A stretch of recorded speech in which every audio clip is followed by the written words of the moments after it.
On va parler effectivement de la communication avec le monde de l'invisible. Comment communiquer?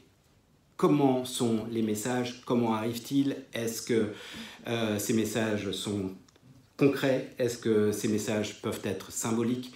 Est-ce que l'origine de ces messages est juste? Et comment peut-être développer aussi nos capacités, un peu plus être à l'écoute de ce monde qui nous entoure. Alors, pour ceux qui ne me connaissent pas, je m'appelle Aram, c'est mon véritable prénom. Ça fait maintenant trentaine d'années que je viens ici. Et ça fait un petit peu plus longtemps que j'ai commencé une quête personnelle, spirituelle, basée sur la méditation. Et qui m'a permis de découvrir tout ça. Comment j'ai démarré? Eh bien, grâce, ou je ne sais pas si c'était, en tout cas c'est pas totalement lié, mais à ce monsieur qui était Allan Kardec, donc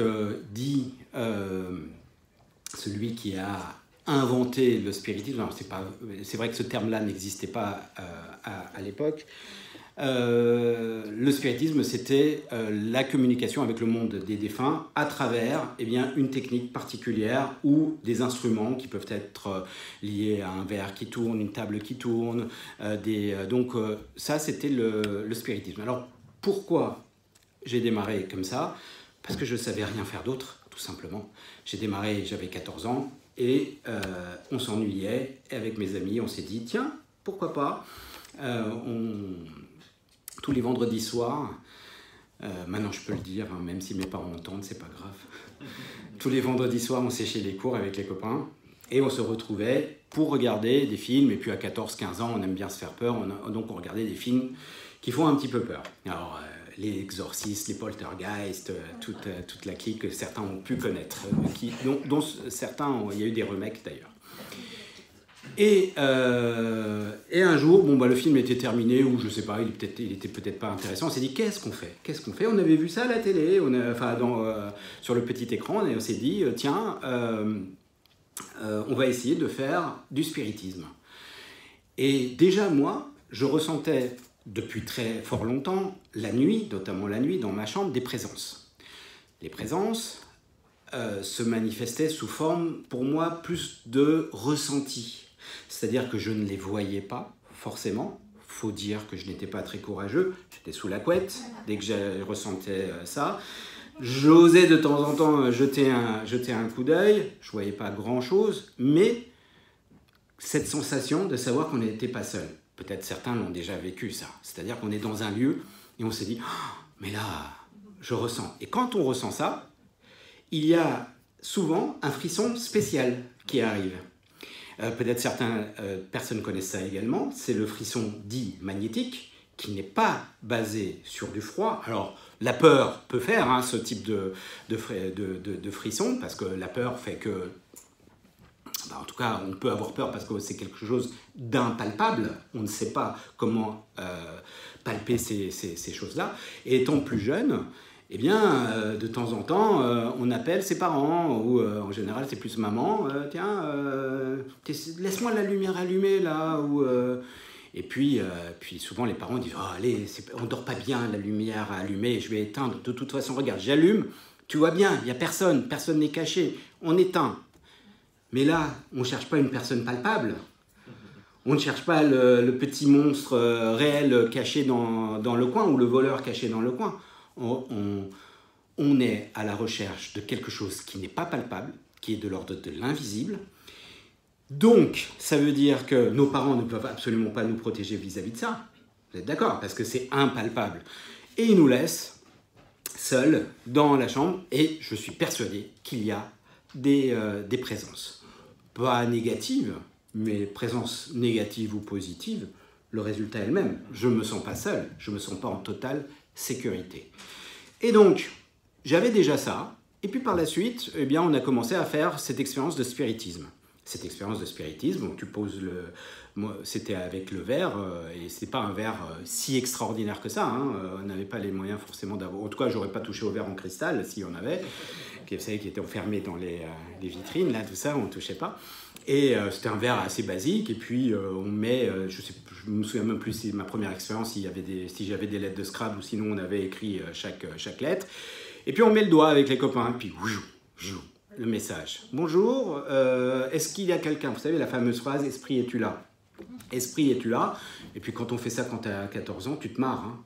Tu es entre la peur et le fait de rigoler. Parce qu'il y a toujours un copain qui fait oui, oui, je suis là, ou qui fait le toc-toc. Et puis, le verre, là, il se met à bouger. Et mes camarades sont persuadés que c'est moi. Ils me disent, arrête tes conneries, Aram. Ben, je dis, non, regarde, on refait. Esprit, es-tu là? Oui. Il se remet au milieu. Oui, d'accord. Et je dis, mais non, c'est pas moi. Je me recule, je sors de table. Je sors de la table, il repose la question, ça fonctionne. Mais là où j'ai été très surpris, c'était ma distance. Si je suis proche de la table, je ne touche pas le verre, ça fonctionne. Si je suis à une certaine distance, ça ne fonctionnait plus. Je dis, tiens, c'est bizarre, essayons avec d'autres camarades, même chose. Ils essayent, c'est pas la même chose. Donc je me dis, tiens, c'est peut-être moi qui crée quelque chose. Et puis là, je me suis pris très sincèrement à hauts de mes 14 ou 15 ans comme le spécialiste du spiritisme. Hein. Je n'avais pas lu Kardec et tout, mais ça fonctionne. Et puis, donc j'ai inventé des règles. Je me disais, il faut que je mette le verre comme ça, il faut si, etc. Et ça a commencé à se savoir, au niveau de mes cousins, et puis à chaque fois qu'on allait quelque part, Aram, tiens, on fait une séance de spiritisme, parce qu'on aimait se faire peur. J'étais persuadé, je montrais que je savais maîtriser ce phénomène. Intérieurement, je ne maîtrisais absolument rien. Et j'ai cherché donc des livres sur le spiritisme, il n'y avait que les livres de Kardec à l'époque, en tout cas dans la bibliothèque de ma ville. J'avoue que sur le moment, je n'ai pas très bien compris. Ça m'a juste rassuré en me disant, tiens, il y a quelqu'un qui a déjà écrit dessus. Ça veut dire que c'est un phénomène connu. Je ne suis pas complètement cinglé. Parce que même quand j'étais dans ma chambre, je me disais, peut-être que je suis un peu cinglé aussi. Hein, peut-être qu'il y a... c'est ma tête qui invente des sons. Bon. Donc ça m'a rassuré dans ce sens-là. Et puis par la suite, j'en ai fait pas mal. Jusqu'à mes 18 ans, j'en faisais pas mal. Parce que je ne savais faire que ça. Personne ne m'avait appris autre chose. J'en avais entendu, comme tout le monde, parler de la voyance, de la médiumnité. On voyait quelques petites choses à la télé. Il y avait l'émission Mystère, pour ceux qui se souviennent de ça. Donc moi, j'étais devant en me disant « Waouh, c'est ça, ça doit être ça, Mystère. Ça va, ça me rassure. » Il y a d'autres personnes qui parlent de ça. Il y avait les salons de voyance. Et les salons de voyance, je ne sais pas pourquoi, j'étais empêché d'y aller. On m'empêchait de rentrer à l'intérieur de ces salons. À chaque fois. Il se passait quelque chose, il y avait, une alerte incendie, on me disait non, il ne faut pas y aller, le moment d'y aller, je prends le bus ne fonctionne pas. À chaque fois, j'ai dû y aller 2 fois, où véritablement on m'a laissé passer. Je pense que j'ai un peu compris pourquoi, parce que c'est des énergies pas totalement saines dans ce type de salon également. Il y a des gens très bien, il y a vraiment des gens, il y a des gens très bien, il y a même des médiums comme Loïc qui font des salons et très sincèrement, de toute façon on le voit, hein, eux fonctionnent parce que les gens ne se trompent pas et puis d'autres personnes... au moins de personnes qui viennent les suivre. Mais bon, il n'y a pas que des gens avec des bonnes énergies dans ce milieu. Arrivé à l'âge de 18 ans, c'est là où j'ai eu une expérience, je ne vais pas rentrer dans le détail, mais une expérience qui m'a fait vraiment peur, où j'ai compris que je ne maîtrisais absolument rien avec ce monde de l'invisible.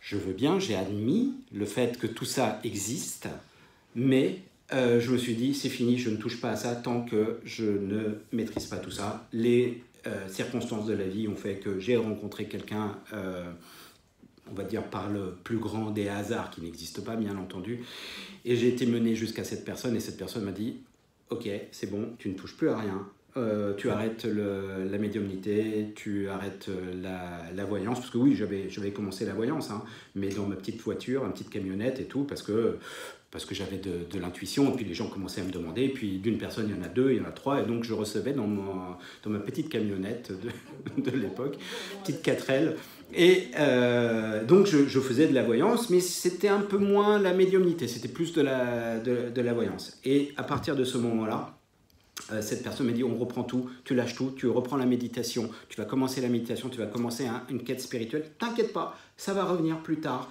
la médiumnité va revenir. Il se trouve que cette personne venait ici dans cette salle et anciennement aussi les Gatines, il y avait une autre salle qui s'appelait les Gatines, et c'est cette personne qui m'a mis le pied à l'étrier, il m'a dit, ok, t'inquiète pas, tout ça va revenir, mais, et c'est là le plus important, tu vas essayer de comprendre le phénomène, tu vas essayer de savoir pourquoi ça fonctionne. Alors, loin de ma pensée de dire que je connais tout aujourd'hui.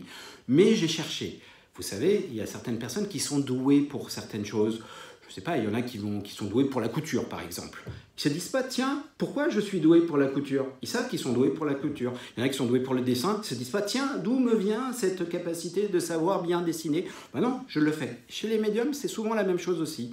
C'est-à-dire qu'on a, ou chez ceux qui font de la guérison, c'est la même chose. Ah ben tiens, j'ai posé la main, je vois que ça fonctionne, mais je ne me dis pas pourquoi ça fonctionne, ou comment, par qui, comment j'ai fait pour obtenir cette capacité. Et ben pour les médiums, c'est la même chose. Sauf que moi, mon expérience ou ma curiosité a fait que j'ai voulu un peu comprendre ce type de phénomène. Donc j'ai cherché et j'ai testé beaucoup. Puis finalement, je suis venu dans cette salle, j'ai rencontré une famille avec ce que ça engendre dans les familles. Hein. Toujours un tonton qui boit trop ou qu'on n'a pas envie de voir, ou la tata qui est... Voilà. Donc c'est une grande famille avec des gens exceptionnels et des gens un petit peu moins exceptionnels. Mais ça fait partie... Moi, j'avais la vision quand je suis arrivé ici, très sincèrement, je rentrais dans la grande famille du spirituel. Et je me suis pris quelques claques très vite, très vite. Et là, j'ai compris que, bon, non, peut-être pas. Donc, ça, ok, très bien, on peut parler de choses et d'autres dans ce type de salle. Et il y en a partout, et c'est pour ça que quand j'évoquais les autres salles, des fois, il y a des gens très bien dans d'autres salles et des gens un peu moins bien. Mais de toute façon, on est, j'allais dire, dans un monde où on peut parler de tout ça. Qu'on y croit ou qu'on n'y croit pas. Ça, c'est libre à chacun. Je veux bien communiquer avec certaines personnes qui ne croient absolument pas à ça. Ça ne me gêne en aucun cas de communiquer s'il y a un répondant en face. C'est-à-dire que je vais donner un argument et la personne me dit « Non, ça n'existe pas ». Oui, mais explique-moi pourquoi ça n'existe pas. J'ai envie d'avoir qu'il y ait un « Non, ça n'existe pas ». C'est de la schizophrénie. Très bien, ok. Mais moi, mon expérience a fait qu'il y a eu ça. Voilà, j'ai tant d'expériences où je suis tombé juste, où j'ai pu aider, où j'ai pu avoir des retours de personnes qui m'ont dit ça s'est passé comme ça, etc., etc. Donc, si tu me dis que ça n'existe pas, moi je te dis que ça existe à travers mon expérience. Et donc, on peut avoir un dialogue. Il y a eu certaines expériences comme ça qui ont été faites aussi, ou de certaines émissions. À l'époque, c'était M6 qui faisait ça, c'était une catastrophe. Pour ceux qui ont connu le Père Brune, j'ai vu, c'était quelqu'un d'extraordinaire, vraiment, c'était, voilà, en plus il avait du babou, il était sympathique, il avait plein de qualités. Et j'ai vu une émission un jour, et puis on avait mis en face de lui un pseudo-scientifique, médecin, ou je ne sais pas quoi, et uniquement l'argument de ces médecins était de dire « Mais monsieur, ça n'existe pas, ça n'existe pas ». Mais développe. Et effectivement, à un moment donné, le Père Brune a dit « Bon, bah, qu'est-ce que vous voulez que j'essaie de vous convaincre ?» De toute façon, ce n'était pas mon but de convaincre, mais là, il n'y a même pas de dialogue. Il n'y a même pas ça. Donc là, on est dans une salle qui est ouverte, c'est-à-dire que c'est accessible à tous, l'USF, et les gens peuvent venir avec des gens qui croient, des gens qui ne croient pas, des gens qui peuvent avoir ressenti des choses, ou des gens qui considèrent qu'on est tous un petit peu secoués. Chacun peut avoir l'idée de tout ça. Mais c'est vrai, c'est-à-dire qu'on parle quand même de certaines choses, pour l'instant, dont on n'a pas la preuve. Mais bon, vous parlez de voyance, vous parlez de futur, il n'y a rien qui est prouvé dans le futur. Très bien, monsieur, madame. Vous allez voir quelqu'un qui fait du trading, qui travaille dans la bourse, il essaye, de visualiser le futur. C'est son boulot aussi. Ben, il n'y a rien de concret. Si, il y a des chiffres et tout. Mais vous voyez, résultat, il peut avoir tant de chiffres et avoir son action qui baisse. Donc, en fait, il n'y a rien qui tient totalement la route. Ce n'est pas plus un trader qu'un voyant. Et dans la médiumnité, c'est un peu différent. Dans la médiumnité, on va considérer que la communication avec le monde de l'astral est ou n'existe pas, ou est tabou, parce que ça arrive aussi. C'est-à-dire que certaines religions, j'avais fait une émission un jour, et par la suite, c'était ce que j'avais fait, avait été analysé par un prêtre catholique, un imam et un rabbin. Ça les gênait. Ils étaient tous gênés de dire oui, oui, oui, on sait que ça existe. Donc ils savent que ça existe, la communication avec ce monde-là, mais il ne faut pas toucher, il ne faut surtout pas toucher. Et de ma position à être un peu dirigé, j'allais dire, par le diable, et c'était pas loin hein, dans l'idée de dire oui, il est dirigé par le diable, le fait de pouvoir communiquer avec le monde de l'astral. Pas du tout, enfin, pas que je sache, en tout cas il ne s'est pas présenté, mais en réalité, cette possibilité de communiquer avec le monde de l'astral, vous le voyez à travers aussi des nouveaux, entre guillemets, médiums qui sont moins loufoques. Je pense ne pas être trop loufoque, je suis assez pied sur terre, j'aime bien, encore une fois, analyser. Je dis souvent que c'est une vérité, je suis double Capricorne, donc j'ai voulu comprendre comment, pourquoi, etc. Et il y en a d'autres, on a moins le côté un peu loufoque de Madame Irma, avec sa boule, avec son quoique ça plaît encore beaucoup, hein, je vois ça dans les salons, ça plaît encore beaucoup cette image-là. Mais voilà, il y a d'autres, des gens qui disent communiquer avec le monde de l'astral. Il y a eu des analyses, il y a eu les livres de Stéphane Alix, il y a eu les reportages, etc., qui ont permis un petit peu, et dans le monde entier c'est un petit peu comme ça, un petit peu d'aller un peu plus loin en disant ça peut peut-être exister. Donc on n'est pas complètement cinglé, ça peut quand même exister. Et encore une fois, je le répète, dans le monde entier. Je sais qu'il y a toujours l'idée c'est parti il y a très longtemps en disant d'une très grande somme pour ceux qui arrivent à prouver un phénomène paranormal. Mais en réalité, alors, les gens vont prendre ça comme une excuse, ceux qui ne croient pas à tout ça, ils vont prendre ça comme une excuse. Dès lors où on essaie de prouver quelque chose, c'est souvent, en fait, c'est pas fait pour. Et souvent, ça ne fonctionne pas. On peut le prouver, d'ailleurs, une preuve scientifique, vous le savez, c'est par 3 fois. Il faut que ça soit répété dans les mêmes conditions 3 fois pour que ça puisse être validé par la science. C'est impossible dans l'univers. Donc faites-vous votre propre, dans cet univers-là, pardon, faites-vous votre propre expérience. Vous y croyez, vous n'y croyez pas, vous voulez chercher, vous voulez tester les choses. Et c'est pour ça, entre autres, et j'enchaîne avec d'autres choses, que ici même, on propose des ateliers où vous pouvez venir vous-même tester. Vous voyez, je ressens quelque chose, je ressens rien, j'ai une vision, j'en ai pas ou pas. Tester et après vous pourrez vous dire ça peut sembler juste ou ça peut être peut-être que momentan. Maintenant, cette communication avec le monde de l'invisible, qui, vous avez compris, qui n'est plus vraiment invisible pour certaines personnes, qui sont dans un état de conscience modifié. C'est-à-dire que le médium va, je ne suis pas toute la journée dans un état de conscience modifié, il faut le savoir. C'est-à-dire que, moi j'appelle ça les doigts dans la prise. Je n'ai pas les doigts dans la prise tout le temps. J'en connais quelques-uns qui sont nés comme ça. Mais vous les voyez rarement ici. Ouais, parce qu'on les retrouve pas mal en hôpital psychiatrie. Ouais, non, c'est vrai. Donc je me connecte et je me déconnecte vis-à-vis de ce monde-là. Donc une vision particulière que certaines personnes nomment une vision par le 3e œil. Le 3e œil, vous connaissez tous nos fameux 5 sens. Il y a le 6e sens, le fameux 6e sens qui reprend nos sens de base. La vue devient la vision, l'ouïe devient la clairaudience, etc., etc. D'accord ? Et ça reprend tout ça. Ça reprend tout ça. Une fois que vous avez repris, que votre cerveau a accepté un petit peu tout ça, va accepter ce fameux 6e sens. J'en parlais ce matin avec quelqu'un, on parlait de la mémoire, par exemple. Quand je vais perdre quelque chose, comme tout le monde, on va se dire, où est-ce que j'ai posé ces fichues clés de voiture. Ouais, souvenir que la dernière fois, ouais, je suis rentré, mon manteau, j'étais habillé comment. Et puis à force d'un peu de travail, alors quelques années quand même, hein, je le dis en tout cas pour moi, peut-être que vous y arrivez beaucoup plus vite. Eh bien, c'est plus facile des fois de dire où sont mes clés? Et puis, bon, ils ne me répondent pas forcément tout de suite. Mais 5 minutes après, je vais avoir, je sais pas, une image qui va me venir, je vais me cogner dans quelque chose, les clés vont tomber, clac, clac, clac, clac, voilà. Et donc c'est vrai que je pense que très sincèrement que c'est un danger pour ma mémoire. Je le dis parce qu'il faut entraîner la mémoire.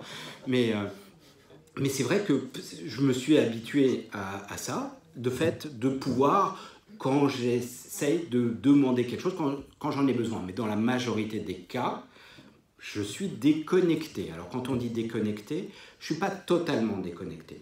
Je laisse toujours une petite porte ouverte parce qu'il y a des messages qui arrivent, il y a des urgences qui peuvent arriver, je peux être prévenu de quelque chose. Donc même la nuit, hein, même quand on dort, on peut être réveillé, on peut être sollicité pour quelque chose.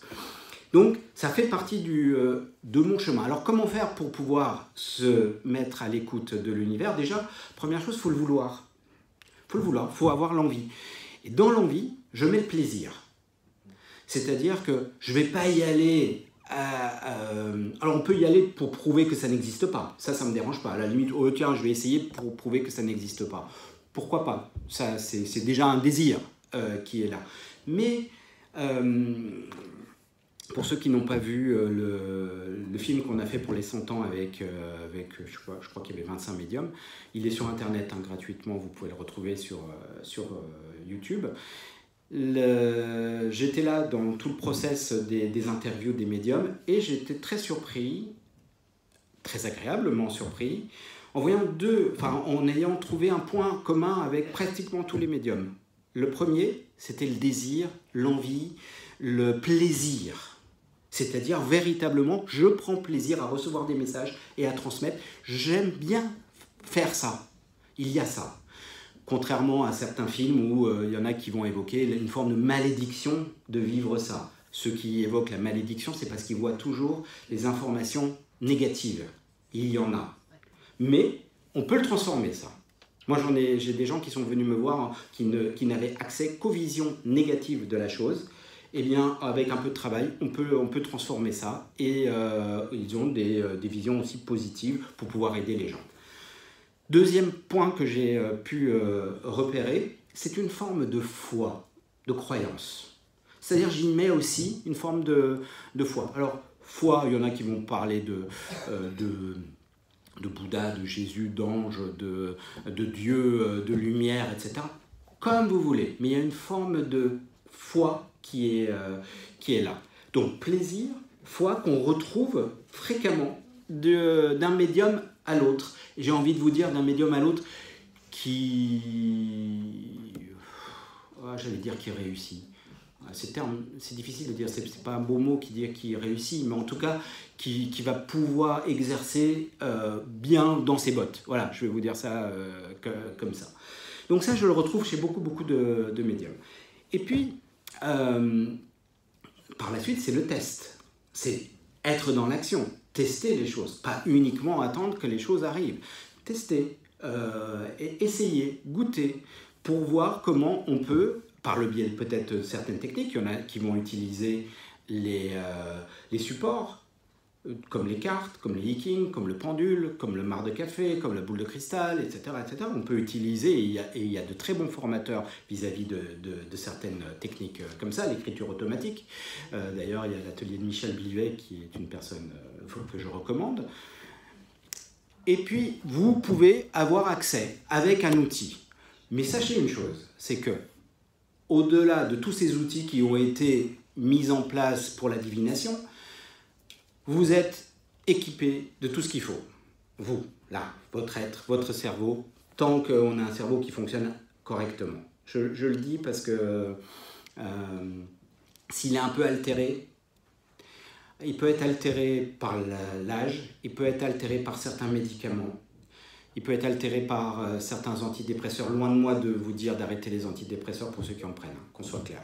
Mais force est de constater que pour pouvoir avoir de la voyance et de la médiumnité, il faut sortir un peu du cadre, il faut un peu déborder.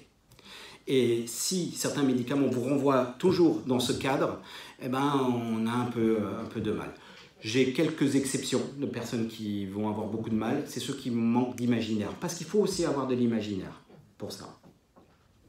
C'est-à-dire que si on ne vous a pas assez lu de bandes dessinées, d'histoires étant enfant, et que quand on vous dit de penser à une orange, vous êtes incapable de visualiser ou de penser à une orange, là on va être un petit peu plus compliqué, donc les messages qui vont vous arriver seront plus compliqués à arriver, et dans ce cas-là, là où ils essaient de vous faire passer ce message à travers les rêves. Rêves conscients, lucides, ou rêves vraiment quand vous dormez. Donc ça arrive également. Donc à travers les rêves, vous êtes aussi dans un état de conscience modifié quand vous dormez, donc il y a des informations qui peuvent vous arriver. Et peut-être que je suis pratiquement sûr qu'ici, vous l'avez tous vécu, de temps en temps on ressort d'un rêve, on sait que ce n'est pas un rêve habituel.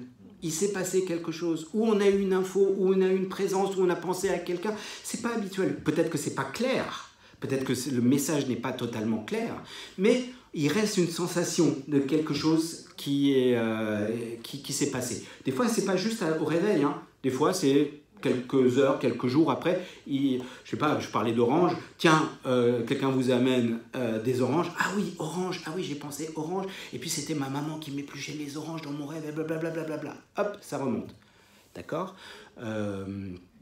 Ça, vous connaissez aussi le phénomène du déjà-vu, que les scientifiques considèrent que ça n'existe pas. Moi, je ne me heurte pas aux scientifiques que ça soit clair.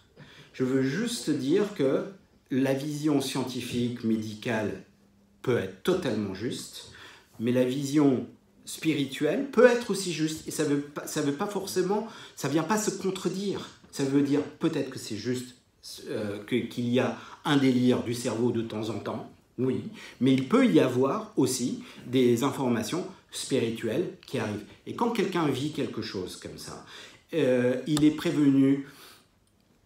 Je vais vous donner un exemple là, qui me vient. Il est prévenu qu'il va y avoir un accident de voiture avant.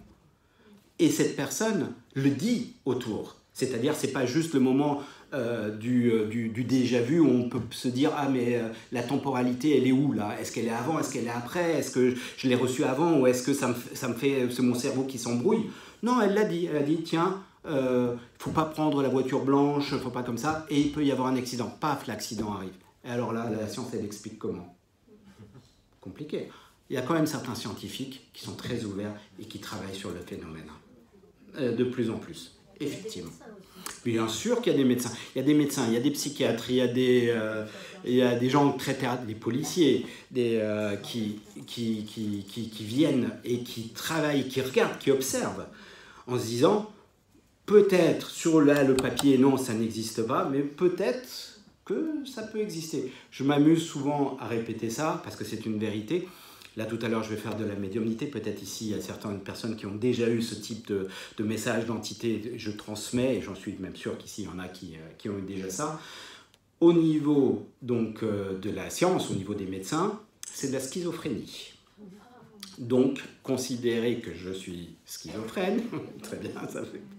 et que tous ceux qui ont eu ce type de message le sont également. D'accord. Aujourd'hui, il n'y a pas, on l'est ou on ne l'est pas. Il n'y a pas le juste milieu. Il y a eu des expériences qui ont été faites par des médecins, par des psychologues, mais qui ne sont pas éditées encore, qui ne sont pas publiées dans les revues médicales, parce que, en fait, on voudrait juste dire, bah nous, on est au milieu, j'ai pas l'impression d'être schizophrène et j'ai plutôt l'impression d'être pied sur terre. On aimerait bien qu'il y ait une autre appellation, quoi, voilà, juste au milieu. Mais pour l'instant, encore une fois, au niveau de la science, on l'est ou on ne l'est pas.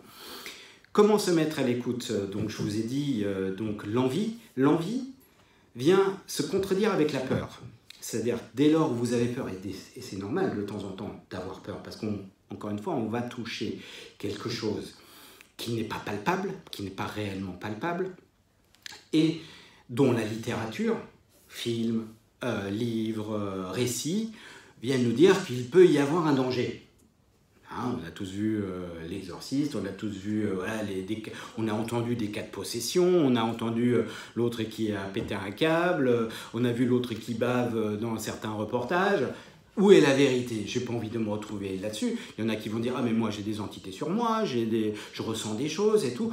Quelle est notre peur? Elle est là aussi dans une forme de bon sens en disant « Attention, est-ce que tu vas sur un terrain que tu maîtrises ?» Ou si tu ne maîtrises pas, peut-être prends conseil auprès de certaines personnes. J'ouvre une parenthèse, Internet n'est pas bon conseil. Je le dis, parce que les jeunes, parce que moi je travaille pas mal avec des jeunes, ou en tout cas certaines personnes qui m'amènent leurs neveux, leurs nièces, ou des fois même c'est des professeurs ou des maîtresses qui ont conseillé de m'emmener cet enfant. Mais l'enfant, au départ, quand il entend des voix, quand il voit des choses, il se retourne où? Il va sur Internet, il va sur Google. Et là, essayez de voir, vous allez voir les commentaires. Hein. Vous êtes maudit, c'est le diable qui te dirige, etc. Le pauvre gamin, il n'ose pas trop en parler vis-à-vis de tout ce qu'il ressent, tout ce qu'il voit. Et en plus, on vient de lui dire qu'il est maudit. C'est terrible. Donc, pas Internet, allez voir des gens qui connaissent, allez prendre conseil auprès de certaines personnes qui connaissent. Donc, la peur, elle doit être, on ne peut pas la mettre totalement de côté, mais elle va être diminuée. Le fait de diminuer la peur, comment on diminue la peur? Le fait de connaître le phénomène, de connaître les possibilités, de connaître les limites. Vous aurez sûrement tous ces récits ou entendu des récits autour de vous de choses qui ont fait « Oh là là, il y a eu des choses très très spectaculaires, il s'est passé ça, ça, ça ».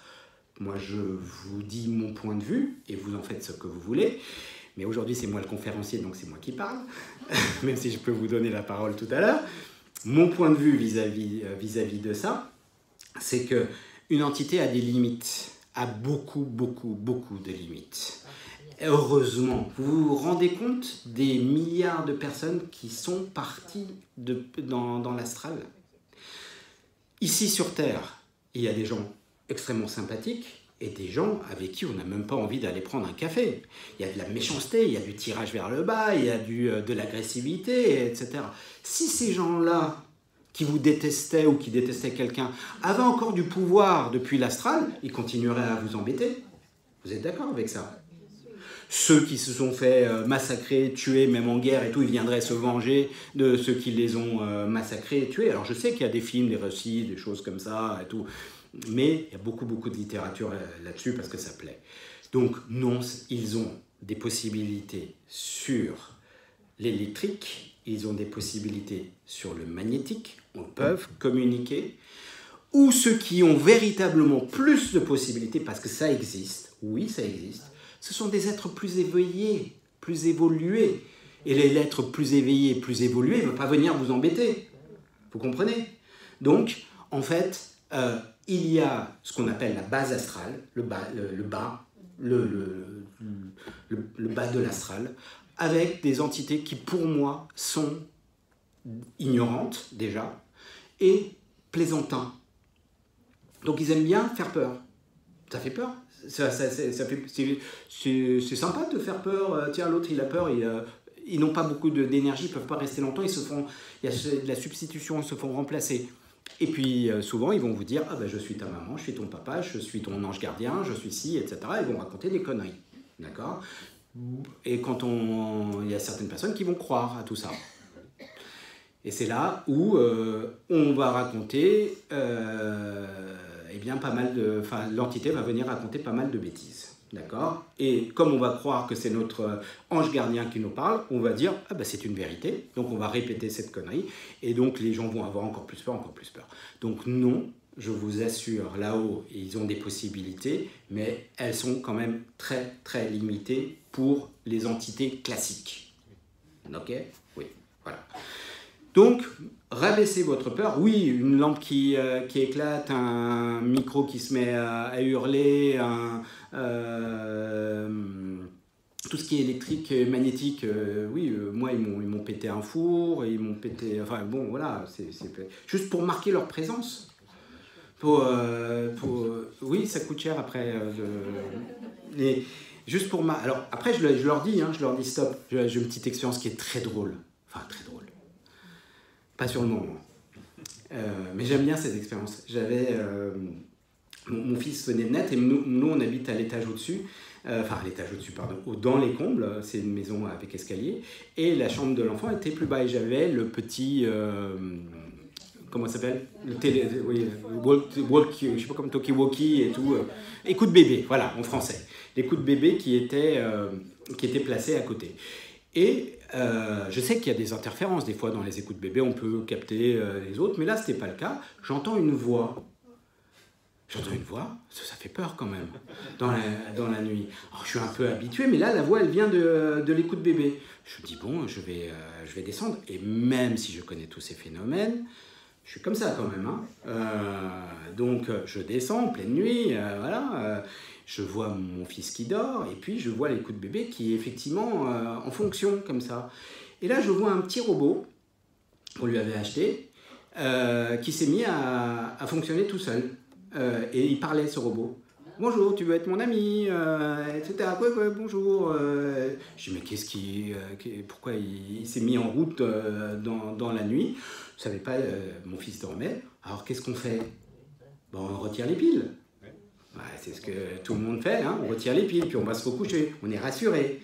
Et puis, quelques minutes après, ça recommence. Sans les piles. Donc là, on se dit, ah, là, il y a quand même peut-être quelque chose dans l'électrique et le magnétique. C'était pour illustrer l'histoire électrique et magnétique qui peut faire fonctionner des choses, même si c'est pas branché ou même... J'avais une personne qui m'avait consulté, elle recevait, à l'époque, c'était les téléphones à cadran, pas les portables, les téléphones fixes à cadran. Elle recevait des messages sur son téléphone fixe à cadran. Et elle avait changé, je ne sais pas combien de fois, elle avait, à l'époque c'était France Télécom, combien de fois chez France Télécom, ça ne fonctionne pas, regarde, il y a un message. Et il lui changeait à chaque fois, elle recevait des messages comme ça. Donc, quand ils veulent passer à des messages avec l'électrique et le magnétique, ils peuvent le faire. Ils ont la possibilité. Mais ce n'est pas pour nous faire flipper. Vous comprenez ça? Mais nous, ça nous fait flipper quand même, parce qu'encore une fois, ce n'est pas habituel. Si vous dites ça à quelqu'un, puis en plus on a peur d'être pris pour un cinglé en racontant ça. Tu sais, je reçois des messages sur mon téléphone, voilà, il va dire oui, bien sûr. Ne t'inquiète pas, les petits hommes en blanc vont venir te chercher d'ici quelques temps. Mais la réalité, elle est là. Ils essayent de passer, et c'est souvent pour marquer leur présence. Le reste, les autres phénomènes, qui sont plus spectaculaires, qui sont moins dans l'électrique, le magnétique, qui peuvent être... Alors, ils peuvent quand même faire du toc-toc, etc. Un claquage de porte, un verre qui tombe, un objet qui bouge, du poltergeist. Tout ça, c'est lié à vous. C'est pas à l'entité. L'entité se passe par vous, que vous sachiez que vous êtes médium ou que vous ne le sachiez pas, ça passe par vous. Les enfants sont pratiquement tous médiums. Les jeunes filles, quand il y a un phénomène comme ça qui se passe assez marqué dans un lieu, on va voir la jeune fille qui habite sur place. L'adolescence est un moment où, et surtout pour une fille, où il se passe des phénomènes très très très étranges comme ça sur le plan de la matière. Comment ? Pourquoi les filles? Parce que tout à l'heure, je l'évoquais avec beaucoup d'amusement en disant qu'il y a bien beaucoup moins d'hommes ici. C'est une histoire de cerveau, de fonctionnement de cerveau. Alors, comment? Non, ça n'a rien à voir avec l'intelligence. D'ailleurs, au niveau d'un médium, le médium devra trouver une forme d'équilibre entre cerveau gauche, cerveau droit, et même dans sa manière de fonctionner. Et c'est pour ça qu'il y a beaucoup plus de femmes qui sont dans l'intuition, dans le ressenti, et certains hommes qui doivent faire beaucoup plus de travail pour pouvoir arriver à cet équilibre.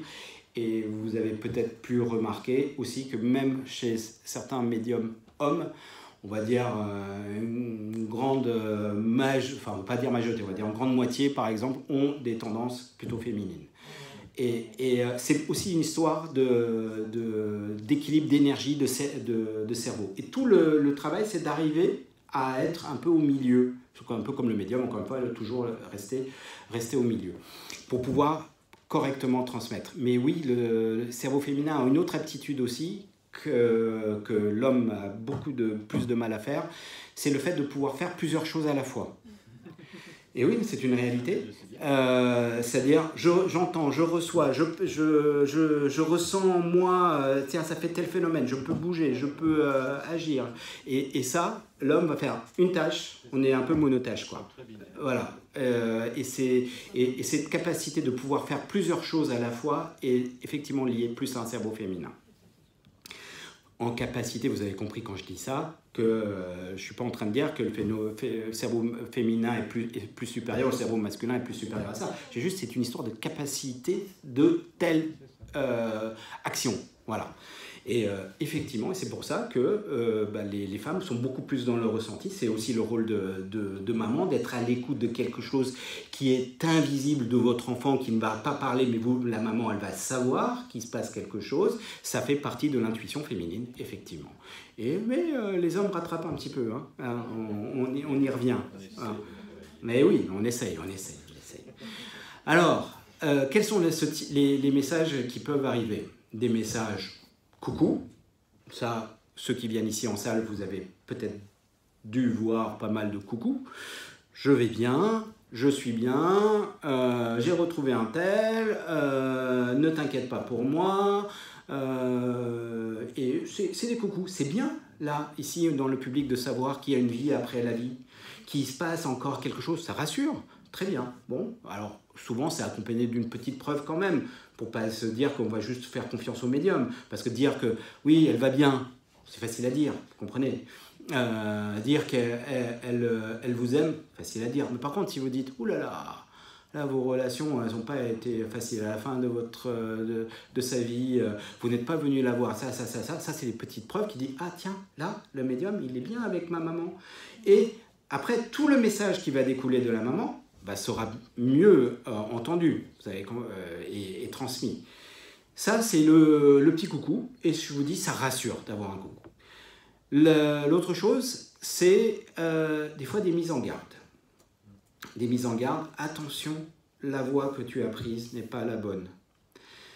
Là, il y a certains médiums qui sont capables de donner ce message, d'autres qui ne le sont pas. On passe de la voyance, de la médiumnité à ce qu'on appelle la guidance.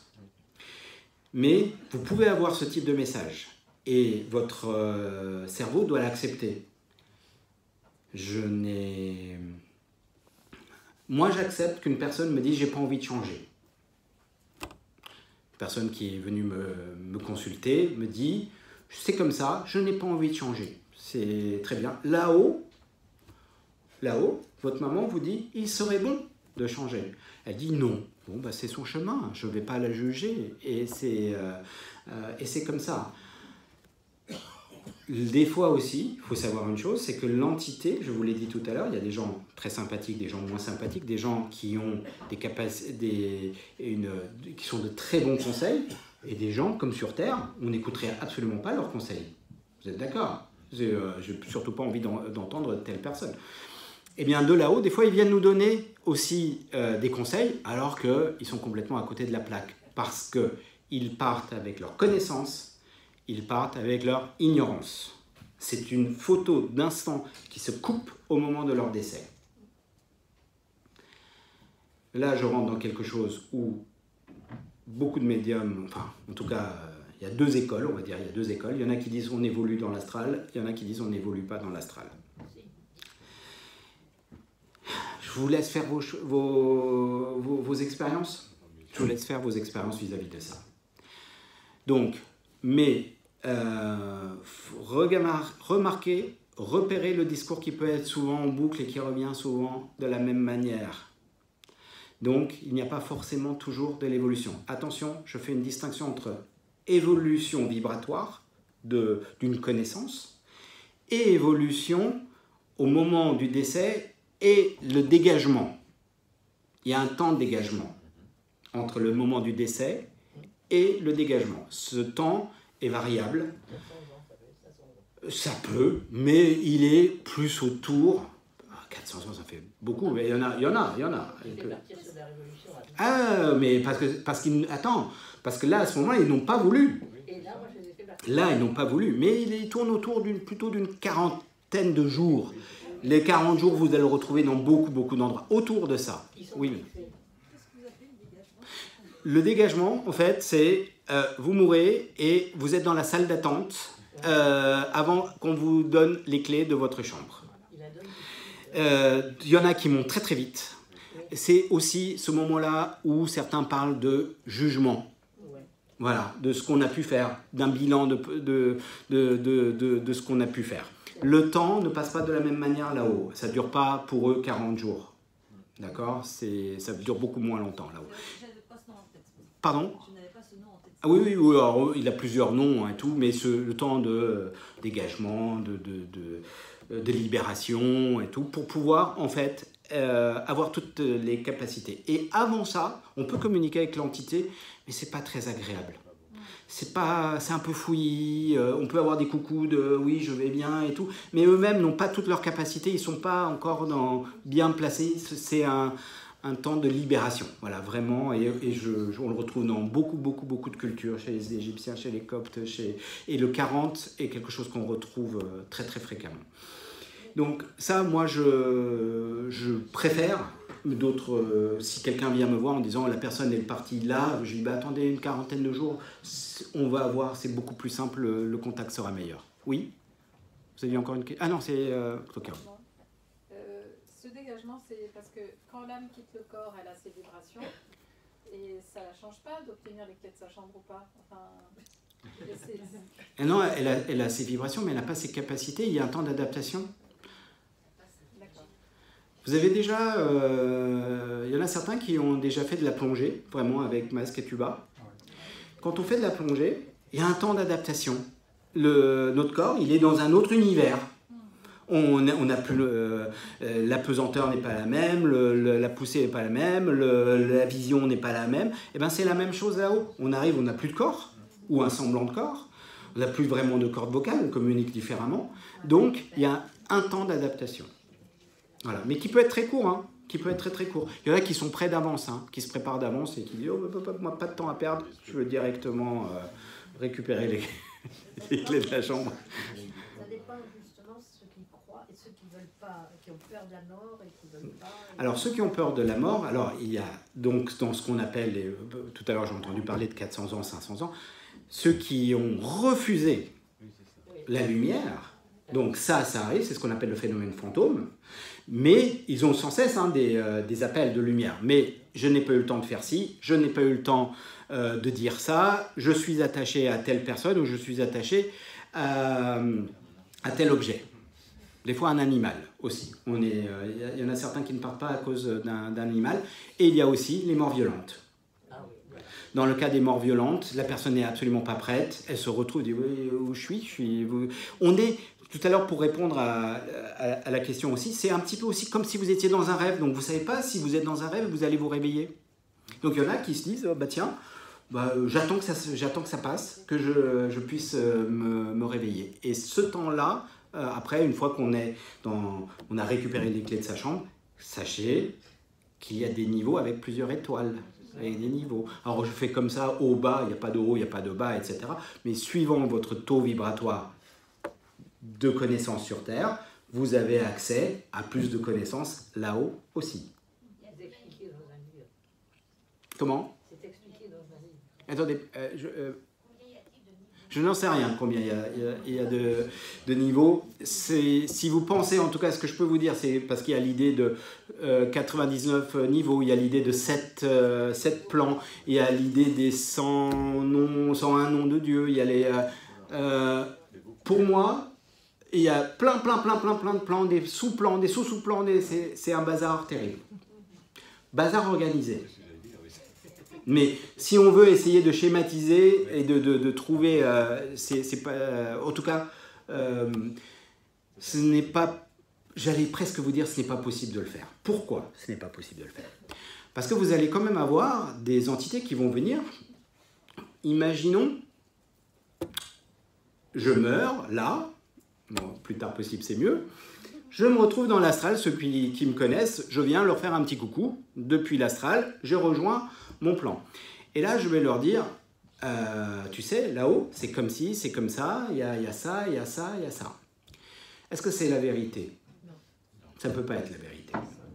Ça sera qu'un point de vue, qu'un seul et unique point de vue. C'est comme si vous étiez aveugle et on vous demandait de toucher quelque chose et quelqu'un d'autre, un autre aveugle va toucher la chose d'un autre endroit. C'est comme un arbre, essayez de décrire l'arbre.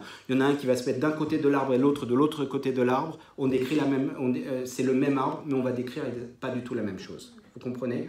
C'est toujours un point de vue. Même les expériences de maîtres, de grands médiums qui viennent vous dire depuis là-haut c'est comme ci, c'est comme ça, ce n'est qu'un point de vue, même à travers la religion. Vous allez voir qu'un prêtre catholique, il va se dire « Oh mais c'est super, c'est catholique ici. Je retrouve tout ce qui était dans ma vraie croyance. » Un musulman va retrouver des symboles aussi de sa religion. Quelle est la vérité? Ni l'un ni l'autre. Ni l'un ni l'autre, on est dans l'astral. On est toujours avec une analyse. Et en plus, quand on passe ce message à quelqu'un qui est capable de recevoir, donc je suis dans l'astral, je transmets ça à un médium ici, lui-même a sa propre lecture. Donc c'est encore transformé. Donc ceux qui veulent avoir une vision nette de l'astral, je sais qu'il y a les trucs, nos solars, non, c'est ça, c'est nos solars et tout, mais ça ne reste qu'un point de vue. Oui? Excusez-moi, et j'ai une question par rapport à ça. Les personnes, les défunts, ils gardent le même caractère, les mêmes sensations là-haut? Oui, ils gardent le même caractère. Parce que moi j'ai fait, pas plusieurs salles, mais un ou deux médiums, et ils disent que non, ils ne gardent pas le même caractère, ils se dégagent, ils sont... Alors comment voulez-vous reconnaître une personne d'une autre? Vous voyez ce que je veux vous dire? Moi je veux bien ça. Je veux bien, je ne vais pas aller contre un autre médium, c'est son point de vue. Mais comment voulez-vous, si quelqu'un qui a un caractère de cochon sur Terre arrive là-haut et n'a que des mots, il dit bonjour, je m'appelle Marcel, ah bah oui c'est Marcel, c'est mon oncle, il avait un caractère vraiment de cochon, et là il arrive, il dit oh j'aime tout le monde est gentil, tout le monde est beau, donc bah là comment on le reconnaît que c'est lui? Il reste en tout cas, oui, similairement identique, il y a une vision. Mais bien sûr, c'est le caractère. Attention, on n'est pas en train de parler de l'âme là. Précision. Je ne suis pas en train de parler de l'âme, là ça suppose ce que je suis en train de dire, qu'on croit aux vies passées, aux réincarnations. L'âme, elle est complète. Si je vous parle de sa dernière incarnation, on a connu Marcel qui avait un caractère de cochon, là-haut, il aura un caractère de cochon. Peut-être que dans sa vie d'avant, c'est la même âme, et s'appelait Jacqueline, et Jacqueline était toute douce. D'accord? On change d'âme. Comment? On change d'âme. Ah, on change d'âme? Bah non, pour moi, non, on ne change pas d'âme. On change de corps, mais oui, on est censé évoluer d'une incarnation à l'autre, effectivement. Mais non, pour l'instant, non. Si à chaque fois cette incarnation était pourrie, allez, vas-y, je change d'âme et tout, on n'apprendrait rien. Et c'est justement, toutes nos expériences, elles sont liées à l'apprentissage. On vient sur Terre pour apprendre. Et effectivement, ils viennent avec le caractère, c'est comme ça qu'on reconnaît. Il y a des gens qui sont pressés, il y a des gens qui sont plutôt calmes, il y a des gens qui aiment la danse, d'autres qui aiment la chasse. Oh là là, c'est pas bien la chasse, c'est pas à vous de juger, il aimait la chasse. Et c'est comme ça qu'on le reconnaît. Ah bah oui, il était chasseur, ah bah c'est comme ça qu'on l'a reconnu. Ben voilà, donc c'est... Et un chasseur, un vrai chasseur, il viendra pas vous dire en disant... Bon, j'ai compris. Au final, je regrette et tout.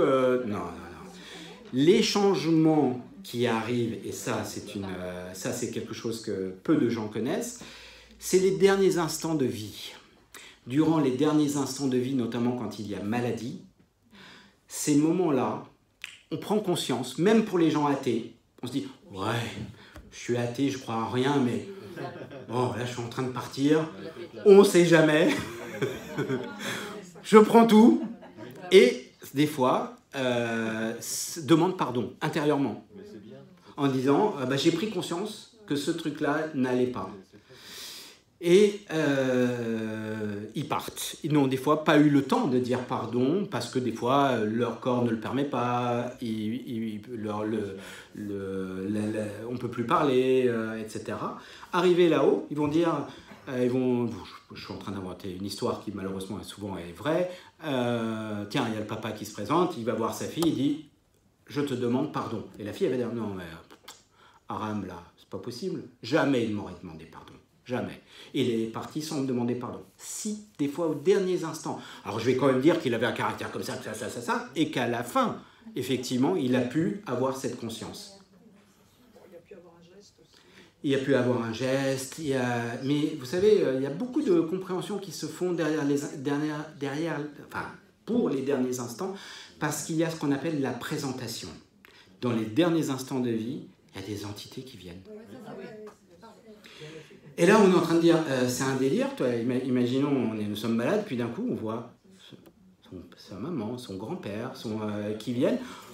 J'ai beau être athée, je veux bien qu'ils me donnent des petits cachets pour que j'aille mieux, mais là, je les vois. En plus, je peux parler avec eux et tout. D'ailleurs, souvent, à ce moment-là, la personne qui est prête à partir va confondre les prénoms. Là, quand les prénoms sont confondus, c'est-à-dire elle va voir sa fille et va lui donner le prénom de sa mère. Là, vous pouvez compter les jours. Et donc, vu qu'il y a cette vision et ces ressentis qui sont présents, il y en a qui ne croient pas, parce qu'ils ont peur qu'on les mette en hôpital psychiatrique, ils ne vont pas évoquer ça. Donc, ils vont garder ça pour eux en disant « Attends, j'ai jamais cru à tout ça, puis d'un coup, là, je les vois, mince ». Donc, il y a la présentation qui se fait pour les rassurer. Tout est bien fait pour les aider à partir.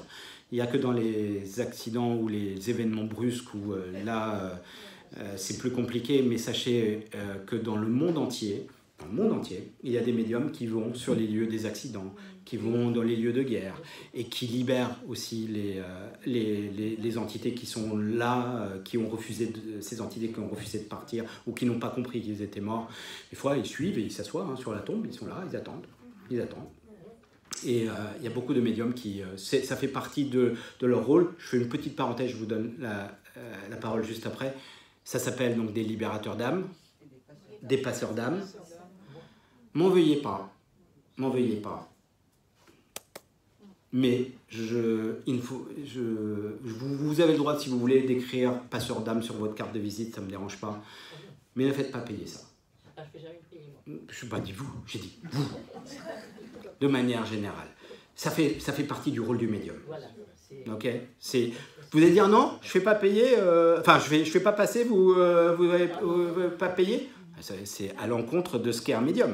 Vous êtes d'accord? C'est aider une personne ici physique, mais ça aussi, puisqu'on a cette capacité, c'est aider les défunts. Donc ça, pour moi, vous avez le droit de vous faire rembourser vos frais, machin, un truc, mais chacun fait ce qu'il veut, mais ceux qui font payer le passage de l'âme, c'est soumis à karma négatif, je vais quand même vous le dire. Il y a des règles quand même. Mais après, chacun est libre, et puis il y en a qui peuvent faire payer, puis comprendre que c'est pas comme ça que ça marche. Puis, mais pour moi, tous les médiums sont passeurs d'âme. Tous. Ça fait partie de notre fonction. Oui. Bonjour.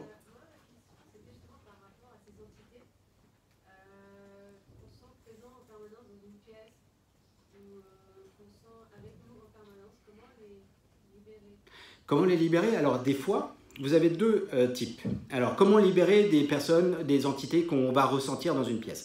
Vous avez deux types. Déjà, des fois, il faut être sûr qu'il y ait une entité. Des fois, il n'y a pas d'entité. Des fois, ce sont dans les murs. Il s'est passé un événement. Et en fait, les murs dégagent ça. Et il n'y a pas d'entité. Ça arrive très fréquemment. Souvent, on me dit « Oh, mais je ne me sens pas bien dans ce lieu. » Parce qu'il s'est passé tel événement, il faut nettoyer le lieu. Mais il n'y a pas forcément une entité qui est liée à ce lieu.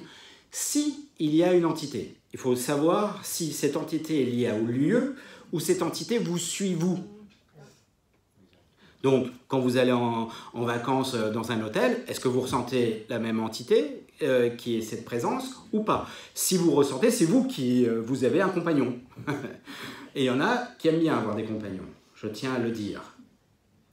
C'est bizarre, hein, c'est très étrange, mais j'en rencontre plein.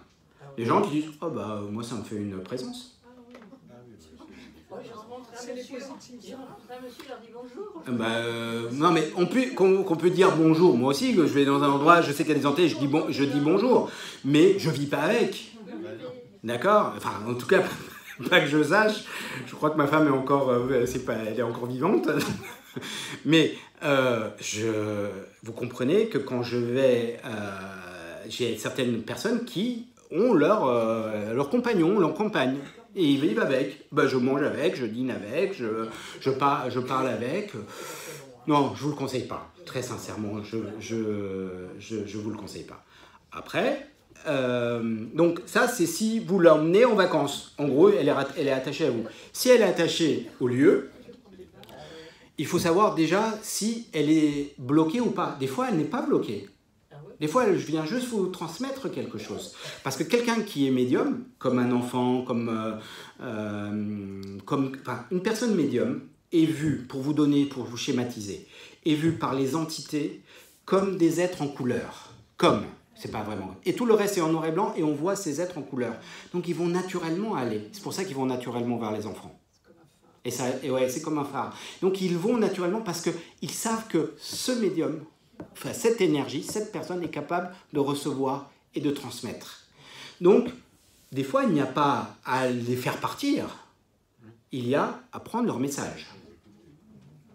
Qui peuvent être très anciens, leurs messages. Des fois, moi, je l'ai déjà raconté, il y avait un enfant qui était coincé, il a dit « Moi, je ne pars pas sans mon chien. » Il était attaché à son chien. Je raconte qu'un petit bout de l'histoire. J'ai fait le tour, le chien était parti depuis 50 ans. Depuis 50 ans. Jusqu'au moment où j'ai trouvé où était le chien, je lui ai dit, mais regarde, il n'est pas là, mais je sais où il est. Viens avec moi. On va aller voir, on va retrouver ton chien. Et hop, on emmène l'entité. Mais il ne serait pas parti sans le chien. Il avait besoin de quelqu'un qui puisse lui dire, accompagne-moi. C'est le rôle du médium.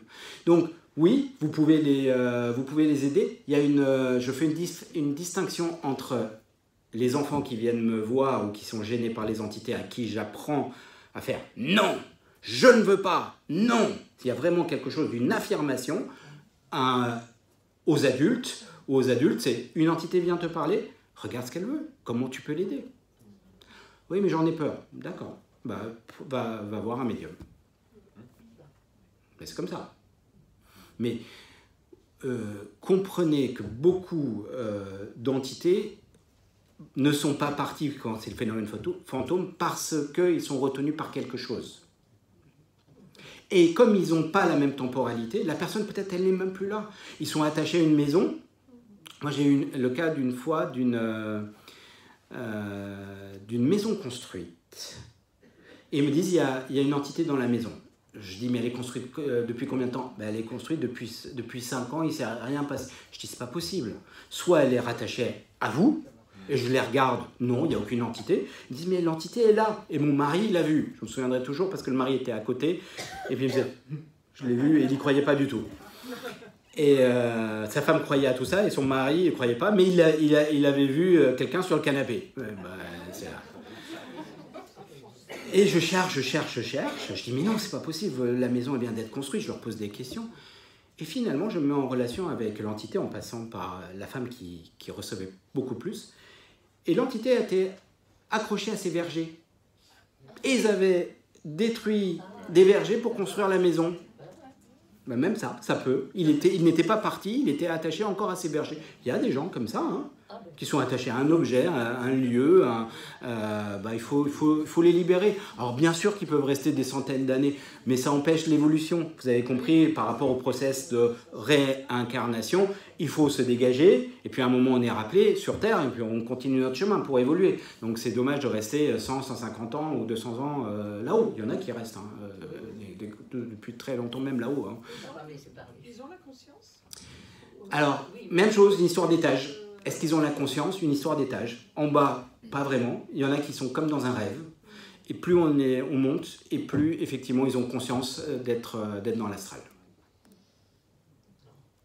Oui. J'ai dégagé la rue Lauriston à Paris. La rue Lauriston, oui. J'étais dans la rue et je dégage le mal qui a été fait dans cette maison. Oui.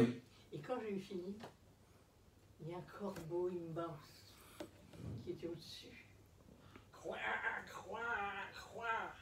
Et François Cibot m'a dit, il a emmené la douleur.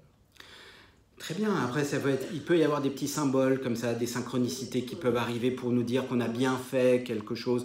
Et c'est très bien. Qu'on y croit, qu'on y croit. Ouah, je reste avec le corbeau. Qu'on y croit pas. Voilà. Un corbeau immense. Oui, mais bien sûr, mais il y a des signes. Bon, de toute façon, vous avez tous vécu des choses incroyables, c'est-à-dire extraordinaires, c'est-à-dire sorties de l'ordinaire. Vous avez tous vécu des petites choses comme ça. Après, en faire un lien en disant « Ah oui, mais ça voulait dire ça. » Bien sûr qu'il y a des choses incroyables qui peuvent arriver.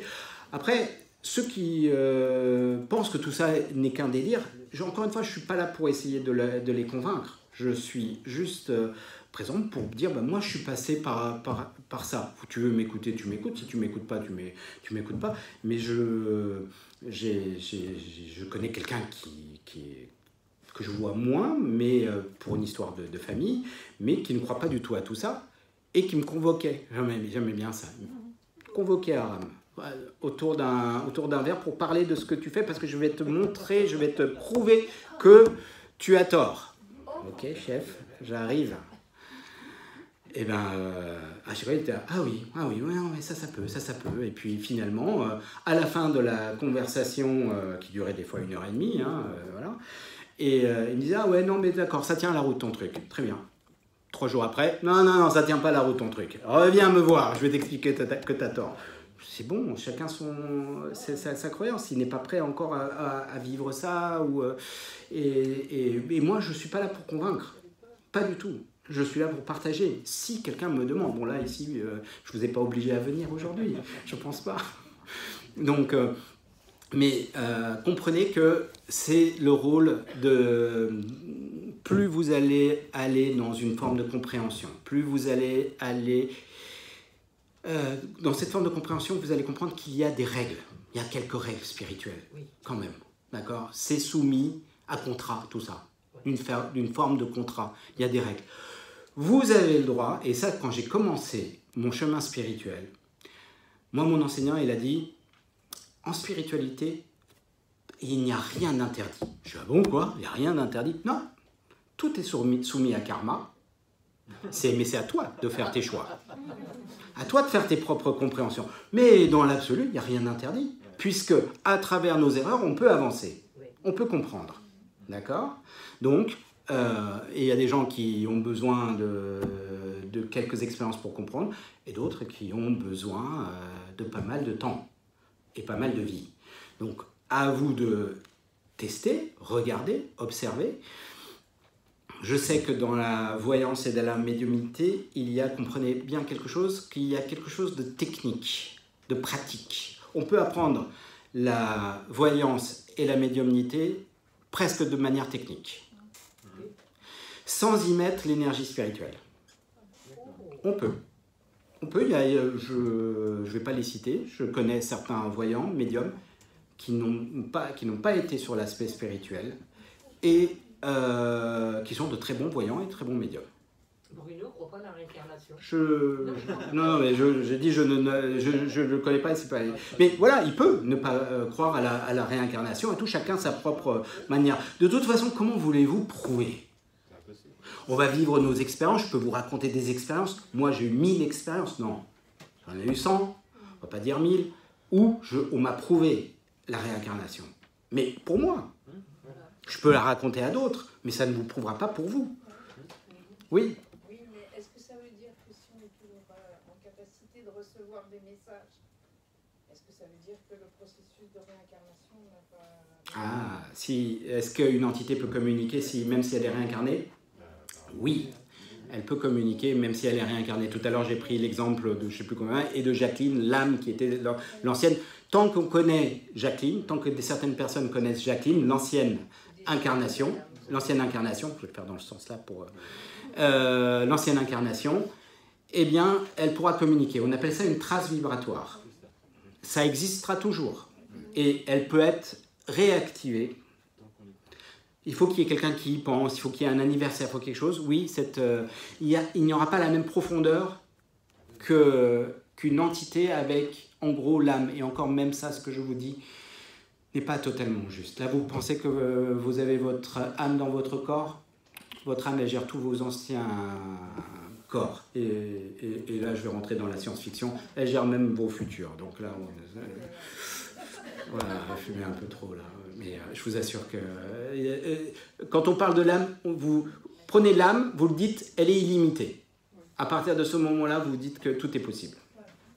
Voilà. Et elle gère tous vos anciens corps. Est-ce que non, les anciennes identités? Oui, les anciennes identités. Merci de préciser. Même si certains gardent quand même leur corps. Ouais. L'aspect. Ah oui, l'aspect. Bien sûr, c'est pas leur corps physique, mais l'aspect. Ah ben il y en a qui tiennent à leur corps. Hein.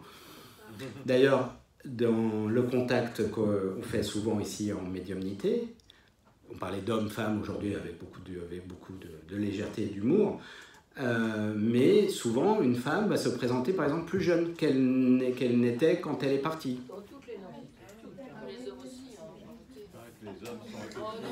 Allez, ça y est, là, quand même. Ouais. Non, c'est juste un constat. Je vous dis la présentation, souvent, d'une femme. Mais nous, si elle se présente plus jeune, je sais que déjà, elle prenait soin d'elle. Je sais qu'elle va être coquette. Et chez les hommes, il y en a aussi qui sont des coquets et qui aiment bien se présenter un peu plus jeune. Mais ils se présentent quand même avec les derniers instants de vie aussi. Pour se faire reconnaître. Pardon, oui. Là, je parle d'entité, ça y est, là, je suis déjà... Par exemple, tu vas nous parler de quelqu'un qui va venir nous parler, enfin, tu vas faire l'intermédiaire. Est-ce que cette personne, tu peux savoir, on peut te poser la question et on peut savoir si elle est réincarnée? Non. Alors, oui, on peut poser la question de savoir si elle est réincarnée. Et en fait, il y a une forme de grand point d'interrogation quand on pose ce type de question. Comme un grand tabou. C'est un vrai tabou. Mais t'es incarné ou tu t'es réincarné?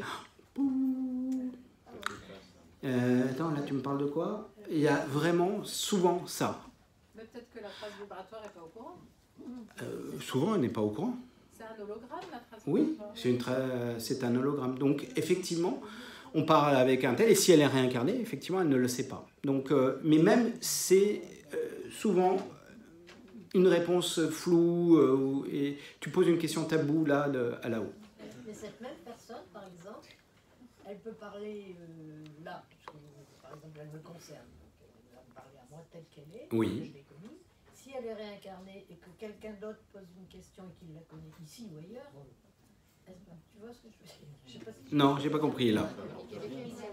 On peut toujours communiquer de toute façon avec la trace vibratoire. La personne...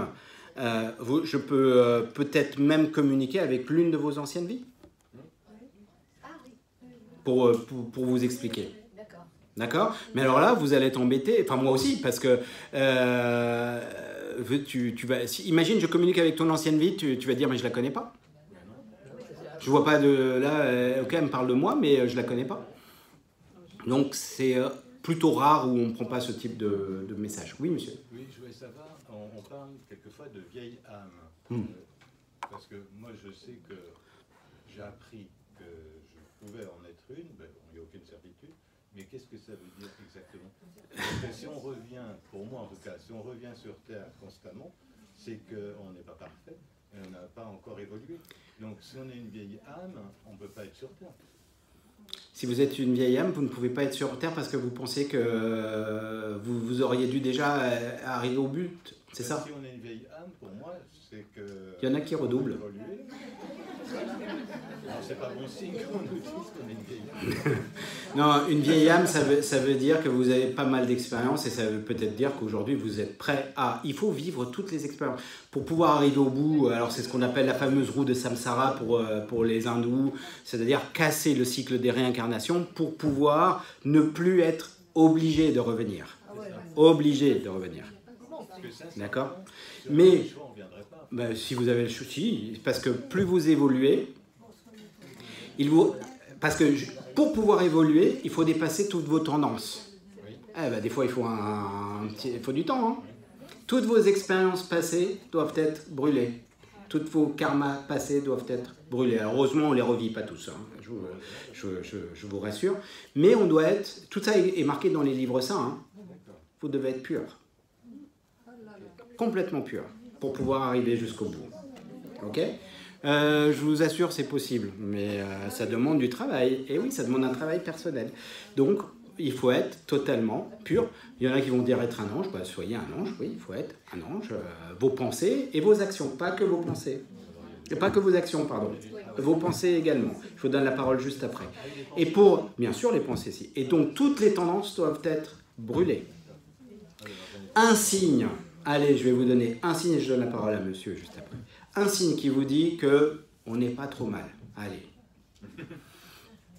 Vous m'envoyez votre nom, votre prénom, votre photo, un chèque de 3 000 €, je vous dirai. Bien sûr que non. Ni les bâtons qui vous disent quel taux vibratoire vous avez. Je vais vous donner un signe.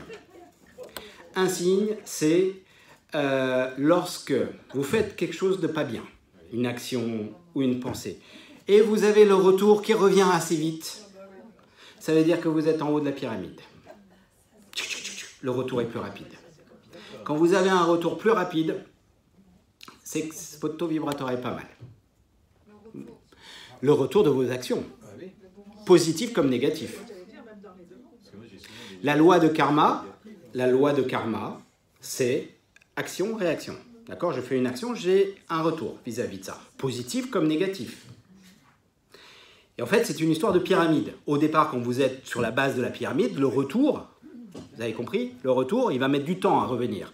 Plus vous montez, plus vous êtes haut, plus la pointe elle est fine, plus le retour est rapide. Ça peut vous donner une idée de si à chaque fois vous faites une connerie, on vient vous taper sur la main, le retour, c'est que c'est pas trop mal. C'est que c'est pas trop mal. Ou alors c'est qu'on pense toujours négativement et on voit. Et c'est le retour. Non, pas que non, même ça marche en négatif comme en positif. Oui, monsieur. Je ne sais pas comment poser la question. Dans le processus de réincarnation, bon, il y a un travail à chaque vie.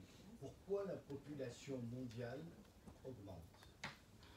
Parce qu'il y a tout le cycle, on ne se réincarne pas d'humain à humain, il y a tout le cycle de process, mais ça, on y croit pas, du minéral, végétal, animal, et donc il y a toujours de nouvelles âmes qui arrivent.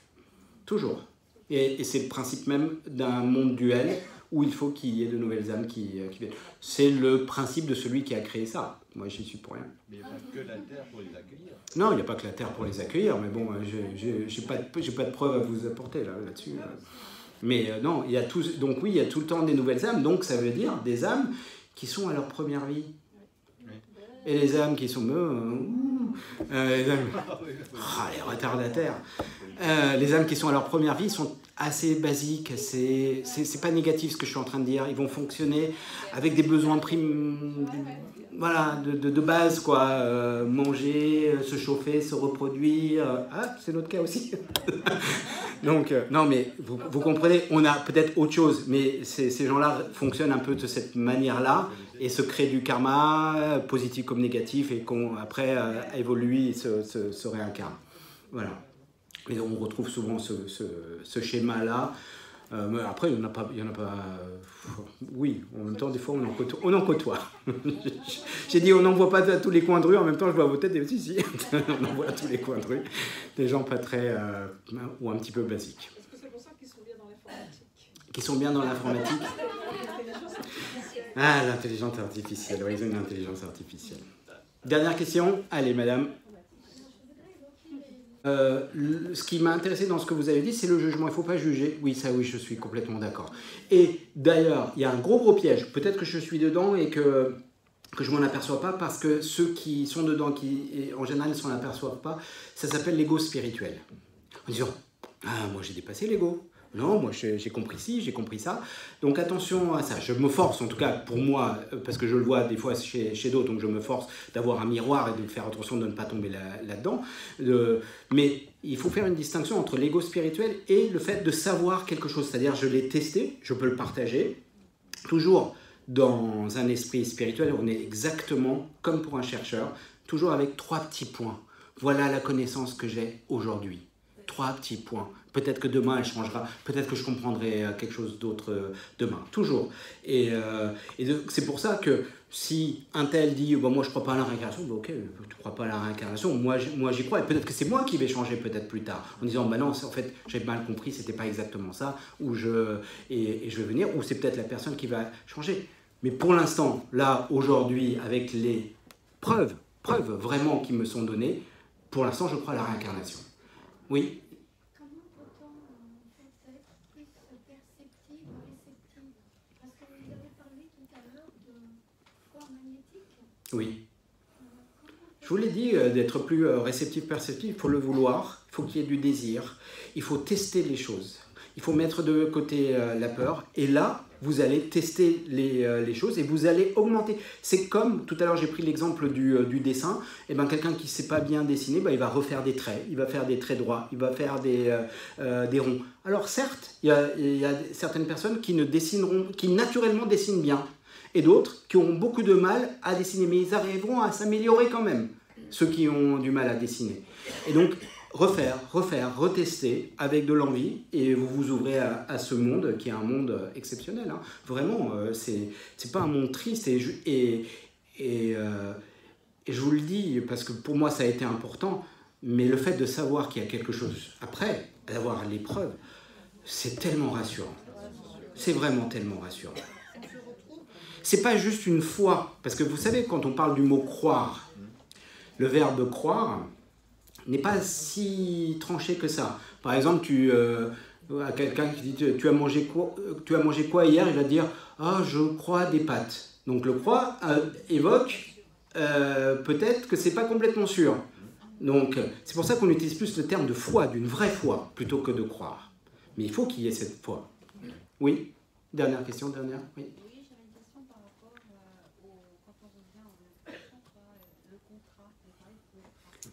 Le contrat, c'est quand vous revenez, c'est vous avanciez, vous évoluez. C'est ça, vous revenez pour ça. Ça fait partie des règles du jeu. En fait, il y a des règles du jeu. Vous avez le droit de passer tant de vie que vous voulez pour arriver jusqu'au but. Vous avez le droit. Mais il y a des règles. Voilà. Vous voulez tester autre chose, tout, vous pouvez, vous allez perdre du temps pour arriver. Quand votre corps fonctionne, quand votre tête fonctionne, quand vous avez du temps pour pouvoir vous faire un chemin personnel, peut-être à base de la méditation, tout ça, bah essayez de le faire. Peut-être notre prochaine incarnation, on arrive, c'est le chaos total dans le monde. Hein. Et là, on n'a pas le temps d'aller se poser à un endroit pour pouvoir méditer. Il faudra aller chercher à manger. Je ne veux pas finir par un truc apocalyptique, mais tout peut arriver. Hein. Donc, voilà.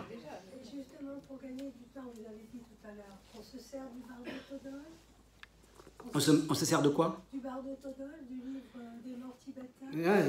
Vous pouvez. Qu'est-ce qui vous inspire? Il y en a qui ne lisent absolument pas pour ne pas être influencés. Vous pouvez lire, vous pouvez vous inspirer, vous pouvez écouter des conférences, mais ce n'est pas juste mental. Il faut que vous testiez. C'est important de tester, de comprendre par vous-même. Parce que dans l'enseignement général spirituel, à un moment donné, je vous ai dit que je veux tout essayer de comprendre, c'est mon côté double Capricorne. Mais à un moment donné, votre être, il sait que c'est juste, mais c'est inexplicable avec la tête.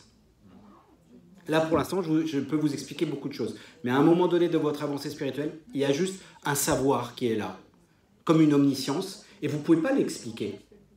C'est impossible à expliquer. D'accord ? Comment vous voulez expliquer la couleur rouge à un aveugle de naissance? Comment? Impossible. Il faut qu'il voit ou qu'il ait vu. Merci à tous. Merci. Je vais faire de la médiumnité sans support, donc pas de photos.